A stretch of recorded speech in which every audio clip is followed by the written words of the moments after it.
गुजरात के आर्थिक केंद्र सूरत से एक ऐसा मामला सामने आया जिसने देश की कानून व्यवस्था और प्रशासनिक जवाबदेही पर बड़े सवाल खड़े कर दिए हैं। जहां न कोई जिम्मेदार था, न कोई जिम्मेदारी तय की गई, न कोई अधिकारी मौके पर दिखा, न ही कानून व्यवस्था की मौजूदगी का एहसास हुआ और न ही कोई नोटिस दिया गया। बिना सोचे समझे मासूमों के आशियाने उजाड़ दिए गए। इसके बाद पीड़ितों ने आवाज उठाई। जब प्रशासनिक दफ्तरों के चक्कर काटकर थक चुके पीड़ितों को कहीं से कोई इंसाफ नहीं मिला तो इसी बस्ती के निवासी हुसैन अजीज ने गुजरात हाईकोर्ट में एक रिट याचिका दायर कर इस पूरे घटनाक्रम को कानून की सरेआम धज्जियां उड़ाना बताया। याचिका में आरोप लगाया गया है कि इन झुग्गियों को ध्वस्त करने से पहले न्यूनतम कानूनी प्रक्रियाओं का भी पालन नहीं किया गया।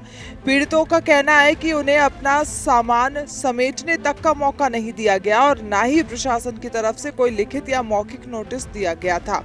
याचिकाकर्ता ने हाई कोर्ट से इस अमानवीय तोड़फोड़ अभियान पर तुरंत रोक लगाने, पीड़ितों को मुआवजा देने और इस अदृश्य बुलडोजर चलाने के खिलाफ सख्त कानूनी कार्रवाई करने की मांग की है।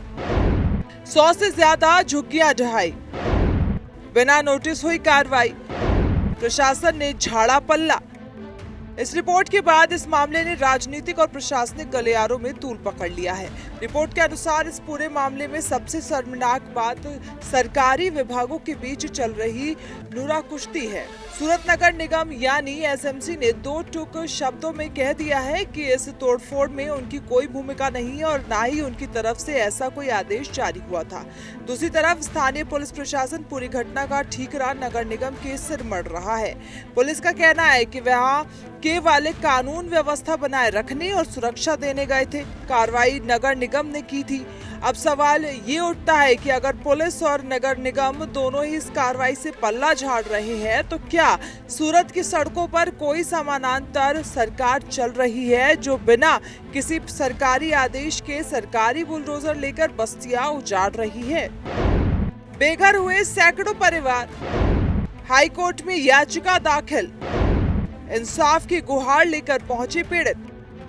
इस विवाद पर बढ़ते जन आक्रोश के बीच सूरत नगर निगम के कमिश्नर ने आधिकारिक बयान जारी कर स्थिति स्पष्ट करने की कोशिश की, जिससे रहस्य और गहरा गया। कमिश्नर नागराजन ने साफ किया कि नगर निगम के अधिकारी उस दिन वहां तोड़फोड़ करने नहीं बल्कि केवल सड़क की नापजोख यानी डेमोक्रेशन करने गए थे। उन्होंने बताया कि ये विवादित जमीन वास्तव में निजी स्वामित्व वाली है, जिसका एक हिस्सा नगर नियोजन योजना के तहत सड़क निर्माण के लिए आवंटित किया गया है।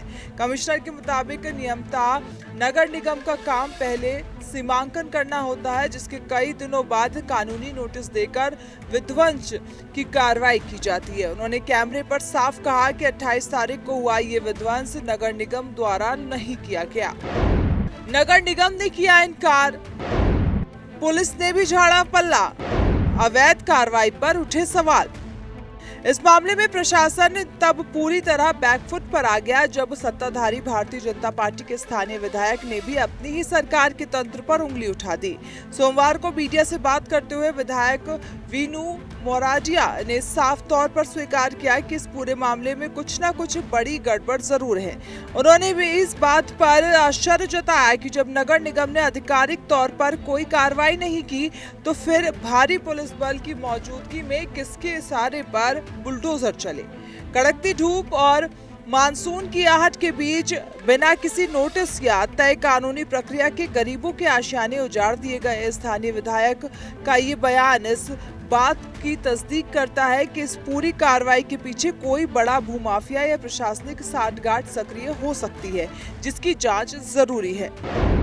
विधायक ने जताई आपत्ति, बड़े षड्यंत्र की आशंका, 5 विभाग बने प्रतिवादी।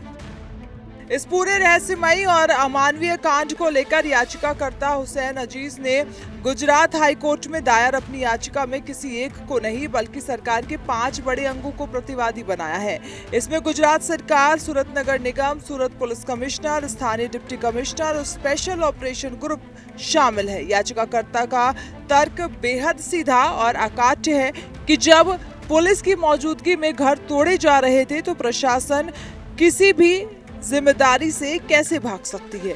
अगर ये जमीन निजी थी तो क्या पुलिस किसी निजी बिल्डर या भूमाफिया के इशारे पर वहां गरीबों के घर तोड़ने में मदद कर रही थी? इन तमाम अनुत्तरित सवालों के साथ अब पीड़ित परिवार इंसाफ के लिए हाईकोर्ट की तरफ टकटकी लगाए बैठे हैं। देखना ये होगा कि माननीय अदालत इस गुमनाम बुलडोजर कांड के असली चेहरों को बेनकाब करने के लिए क्या आदेश देती है।